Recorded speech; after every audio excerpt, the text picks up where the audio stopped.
మాటలు నేర్చిన చోర శిఖామణులు ఆ ఇద్దరు. బస్సులో ప్రయాణిస్తున్న తోటి ప్రయాణికుల వద్ద దాదాపు 4.5 లక్షల విలువ చేసే బంగారు నగలను కాజేశారు. మాయ మాటలతో కూడా మోసం చేసే విద్య వారి నుంచే నేర్చుకోవాలన్నట్టు ఆ మహిళను మభ్యపెట్టి బస్సు వారు దిగేలోపే ఆమె వద్ద నుండి ఆ నగలను కాజేశారు. ఈ ఘటన చిత్తూరు జిల్లా పలమనేరులో చోటు చేసుకుంది. ఉమాదేవి అనే మహిళ తిరుపతి నుండి బెంగళూరుకి బస్సులో బయలుదేరింది. చిత్తూరు దాటిన తర్వాత బంగారపాళ్యం నుండి ఇద్దరు మహిళలు టి లక్ష్మి, టి శ్రావణి అనే ఇద్దరు మహిళలు ఆ బస్సు ఎక్కారు.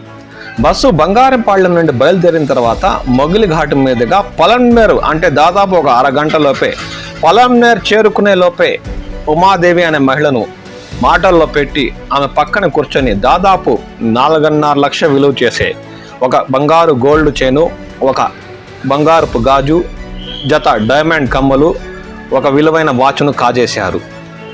బస్సు పలమనేరులో ఆగిన తర్వాత వారు అక్కడి నుంచి దిగి మాయమయ్యారు. ఆ మహిళ బస్సు పలమనేరు దాటిన తర్వాత తేరుకొని బ్యాగ్లో పరిశీలించగా అప్పటికే అందులో ఉన్న నగలు మాయమయ్యాయి. తక్షణమే మేల్కొని ఆమె బస్ డ్రైవర్కు తెలిపి స్థానిక పోలీస్ స్టేషన్కు చేరుకొని కేసు నమోదు చేసింది.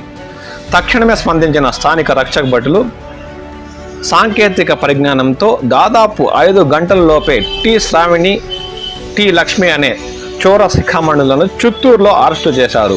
దీంతో వారి నుండి బంగారపు నగలు స్వాధీనం చేసుకుని కేసు నమోదు చేసి వారిని అరెస్టు చేయడంతో గంటల వ్యవధిలోనే కేసు నమోదు చేసిన గంటల వ్యవధిలోనే దొంగలను అరెస్ట్ చేసి నగలను స్వాధీనం పరచుకోవడంతో మణికాంత్ చందోలు ఆ పోలీస్ సిబ్బందిని ప్రత్యేకంగా అభినందించారు.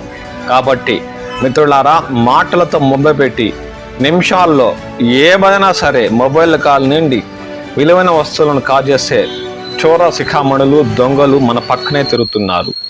తస్మాత్ జాగ్రత్త.